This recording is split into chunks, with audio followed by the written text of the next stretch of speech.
Next time you travel, will you book a room through Airbnb? More and more Americans are, and it's really having an impact on the hotel business.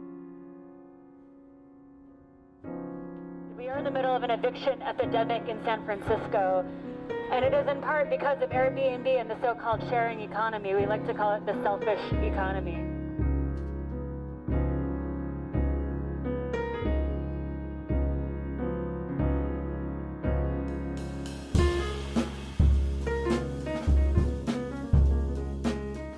Airbnb is an online service that allows anyone to rent out their home on a short-term basis, whether it's your studio in Bali or a house in Beverly Hills. Just list it on the website and in comes the cash. Airbnb is allowing anybody that has an apartment or a house to be their own hotelier. You can own your own hotel. The argument over property is much more complicated than it looks. In San Francisco, there are two major opinions. The first, that property belongs to the owner and therefore they can do whatever they want with it. The second, that when dealing with property rights, the owner must also take into account the effects on the community at large. Airbnb's effect is far-reaching and has both positive and negative consequences in local neighborhoods.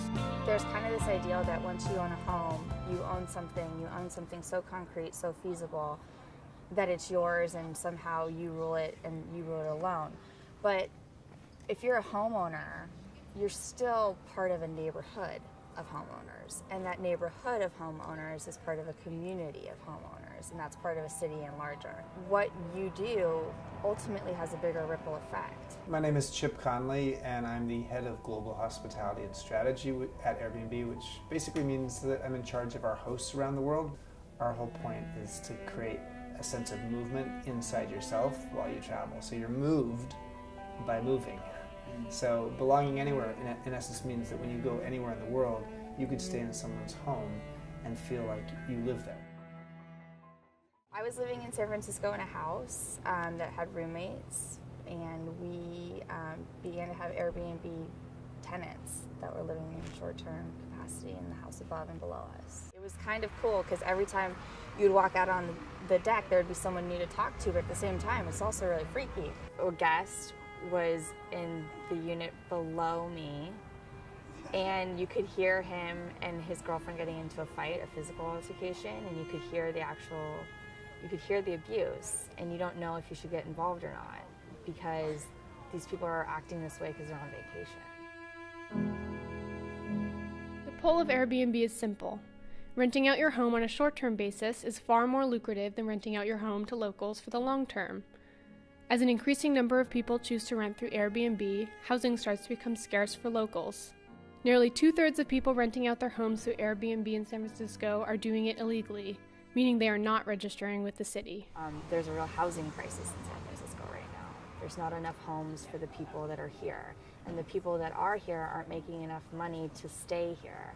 It's really people realizing that this is a business opportunity, and that in turn is reducing the amount of supply of apartments for people that actually need primary residence. Old San Francisco is being squeezed out. People are immigrating to the East Bay, they're immigrating to the South Bay. We're losing our culture. It's a give, it's a take. We don't just rent to tourists. We rent to, our average length of stay is twice as long as hotels.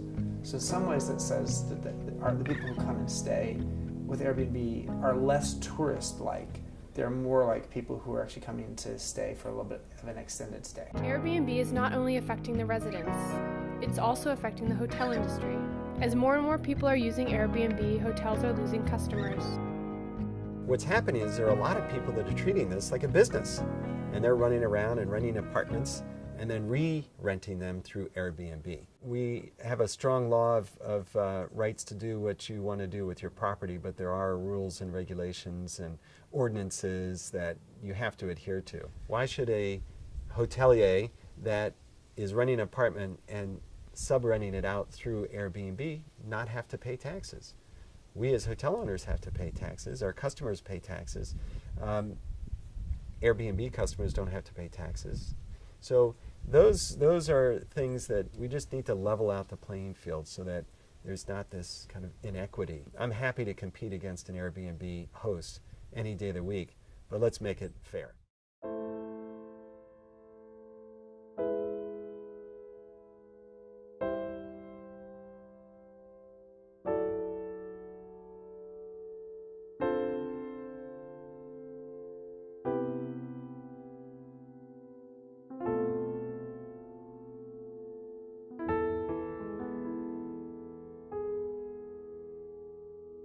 So what's our final verdict on Airbnb? Is it good or bad? I think you could look around in so many other places in society and say that regulations and laws are quote-unquote abusing our freedoms. But those laws are in there to protect the greater good. So I think that Airbnb needs to operate within that environment, that basic construct. We support the idea of reasonable regulation, sensible regulation, and having our hosts pay occupancy taxes. We want to work with local constituencies and with local legislators to actually create laws that make sense. I think that Airbnb in some ways has the possibility to enhance cultures and societies and the social systems inside of them. But I also think that the immersion of too much, too soon, too fast, and without regulation could be potentially disastrous. Something that huge, you can't stop, so why try? But you can work to make sure that it doesn't have harmful effects in the future with the progression of its development.